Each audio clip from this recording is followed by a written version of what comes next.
All right, today we are diving deep into a decentralized exchange that's built on a really simple but honestly pretty revolutionary idea, Avantis Protocol. I mean, just think about that for a second. What if you only paid trading fees when you actually won? It's a question that completely flips the traditional model on its head. Most places you're paying to open a trade, paying to close it, paying just to hold it. Avantis is asking, hey, why should you pay us when you lose? And listen, this isn't just some cool idea on a whiteboard. We're talking about nearly $47 billion in cumulative trading volume. That tells you this model isn't just appealing, it's working at a massive, massive scale. So, how in the world do they actually pull this off? Well, it all comes down to some seriously clever engineering and a pretty unique way of looking at risk. Let's get into the weeds and see the tech that makes this whole pay when you win thing possible. At the heart of it all is something they call the universal leverage layer. Now, here's an easy way to think about it. Most platforms have all these separate little liquidity pools, a little well of money for Bitcoin, another for Ethereum, another for some Forex pair. It's super inefficient. Avantis just has one giant reservoir of capital, this Avi USDC vault. And this single vault is the counterparty for every single trade across more than 80 markets. It's incredibly capital efficient, and it's one of the key pillars that lets them offer this fee structure. Now, to get prices for all those assets, they use this really smart layer defense. For speed, they lean on the Python network to get those super fast, high-frequency price updates, to give it that CX-like feel. But, and this is crucial, for security, they use Chainlink as a verifier. And here's the brilliant part, right at the bottom. If the prices from Pyth and Chainlink ever disagree by more than 5%, the whole transaction just stops. It fails. It's a fantastic way to get the best of both worlds, speed and rock-solid security. Okay, so we've got the engine figured out. Now let's talk about who's actually using this thing, because it's really built for two very different crowds, the hardcore active traders and the more passive investors who are providing all that liquidity. For traders, the absolute star of the show is the zero-fee perpetual, or ZFP. I mean, just look at this table. In the standard world, you're getting dinged left and right. With Avantis, zero fees to open or close, zero of those pesky funding fees that slowly bleed your position dry. And this is the big one, zero fees if you close at a loss. You only pay when you profit. This is a total game changer, whether you're a high-frequency scalper or someone holding a position for weeks. Okay, now for the other side of the coin. The investors, the liquidity providers. This is where Avantis does something truly ingenious by unbundling risk. You can basically think of it like investment insurance. You can put your money in the senior tranche, which is your lower risk, stable yield option.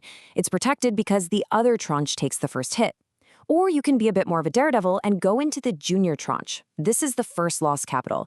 It's like you are the insurance policy. You absorb the first wave of losses if traders are winning, but in exchange, you get a shot at a much, much higher APY.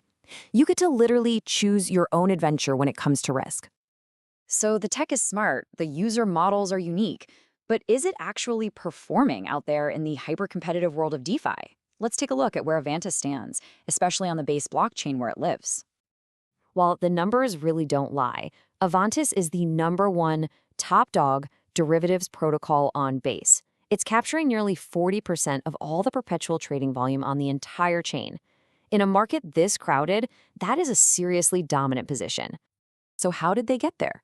A huge piece of the puzzle is what's called the Coinbase flywheel. It's this powerful, self-feeding loop. It starts by launching on Base, which gives you speed and low fees. That helps you get funding from Base's own ecosystem fund, which means they're now deeply invested in your success. Then, that leads to integrations that give you access to millions of Coinbase users. And the final step, you get your token listed on Coinbase itself. It just creates this incredible cycle of growth and liquidity that competitors on other chains just can't replicate. It's a massive, massive advantage. Of course, no protocol is perfect, and nothing in DeFi is without risk. So it's really important we look at the fine print here, the potential downsides, and also what's coming next for Avantis. Okay, the three big risks to keep an eye on are Oracle manipulation, but we know they have that awesome dual Oracle system as a defense. Then there's LP counterparty risk, basically the chance that traders win too much against the vault, which that whole tranching system is designed to manage. And finally, centralization, which should go down over time as the project moves to full community governance. The defenses are there for sure, but you always have to know what the vectors are. And looking forward, man, the roadmap is ambitious. They are not standing still. We're talking fee discounts for token holders, an expansion into real-world asset markets, and then, eventually, their very own dedicated app chain for even faster, totally gasless trading. This platform is clearly still evolving, and that's genuinely exciting to see. Okay, wow. We have covered a ton of ground here, from the deep tech to the market performance. So let's boil it all down. What are the key things you should really walk away with? It really breaks down pretty simply. If you're a trader, that zero-fee model is a powerful weapon you should definitely check out. If you're an LP, you've got this super clear choice. You want stable, protected yield, or do you want high risk, high reward? And if you're just an observer of the crypto space, that dual tranche system is the key thing to watch. It's bringing these really sophisticated financial ideas from TradFi right here on chain. And that really brings us to our final big picture question. By chopping up risk and packaging it in different ways, Avantis is making DeFi accessible to a whole new range of investors, from the super cautious funds to the high-risk yield farmers. And it really makes you wonder, is this kind of tailored, unbundled approach to risk the future of decentralized finance? It's a question that could end up shaping this entire industry.